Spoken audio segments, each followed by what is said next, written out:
வீர சாகசம் என்ற பேரில் ஒரு பைத்தியகாரத்தனமான ஒரு செயலை செஞ்சுருக்காங்க. கண்டிப்பாக அவங்களுக்கு யோசிக்க தெரியுமா, யோசிக்க தெரியாதா, உடம்பு இருக்கிற அளவுக்கு புத்தி இருக்குமா, புத்தி இருக்காதா அப்படிங்கிறது எனக்கு தெரியல உண்மையாலுமே. தயவு செஞ்சு நான் ஒரு வீடியோவை காட்டுறேன். அந்த வீடியோ கொஞ்சம் நேரம் பாருங்கள், உங்களுக்கே புரியும். ஏன்னா எனக்கு பார்க்கும்போது அது கோபமாக வரையா வருது.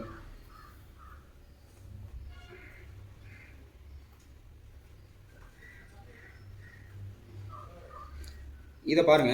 ஏன்னா அவருக்கு கிட்டத்தட்ட இந்த நபரே அந்த அந்த இன்னொரு மனிதரை தூக்கக்கூடிய நபரே பார்த்தீங்கன்னா ஒரு 70 கிலோவுக்கு மேலே இருப்பார் அப்படின்னு நான் நினைக்கிறேன். இன்னொன்று அவர் தூக்குன அந்த நபரும் கிட்டத்தட்ட ஒரு 70 கிலோ ஒரு வேலை இருந்தார் அப்படின்னாக்க நல்லா நினச்சி பாருங்க. கிட்டத்தட்ட ஒரு 140 கிலோ மொத்தமாக டோட்டல் வெயிட் வருது.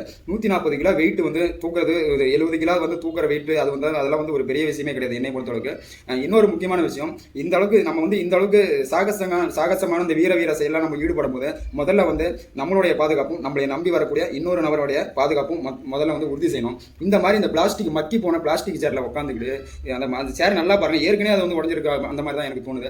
அந்த பிளாஸ்டிக் சேர் பாத்தீங்கன்னா ஏற்கனவே மக்கி போயிடுச்சு. கண்டிப்பா அந்த 144 கிலோ தாங்கக்கூடிய அந்த 4 கால்களும் அந்த சேருக்கு கிடையவே கிடையாது. ஒரு மரச்சேரா இருந்தாலும் ஓகே, அல்லனா இரும்பு சேரா இருந்தாலும் கூட ஓரளவுக்கு வெயிட் தாங்கி இருக்கும். வெயிட் அந்த அளவுக்கு அந்த வெயிட் அதிகப்படியான பாரம் அந்த சேர் மேல அந்த ஸ்டூல் மேல அந்த இது வரும்போது அந்த பாரங்கள் வரும்போது அதனால தாங்க முடியல. கால் உடஞ்சி இங்க பாருங்க, அவர் மண்டையில கண்டிப்பா நல்லா அடிபட்டுருக்கும்னு நினைக்கிறேன். மண்டை அவரோட தலையிலையும் சோல்டர்லையும் நல்லா அடிபட்டிருக்கும். என்னை பொறுத்தவரைக்கும் இந்த மாதிரி யோசிக்க தெரியாம புத்திசாலித்தனமா எந்த சாகசம் செய்தாலும் ஓகேப்பா. முதல்ல நான் பாதுகாப்பா இருக்கும்படியா பார்த்துக்கோங்க. அதுக்கப்புறமா இந்த மாதிரி வீர செயலாம் ஈடுபடுறது நல்லது அப்படிங்கிற மாதிரி எனக்கு தோணுது. நன்றி, வணக்கம்.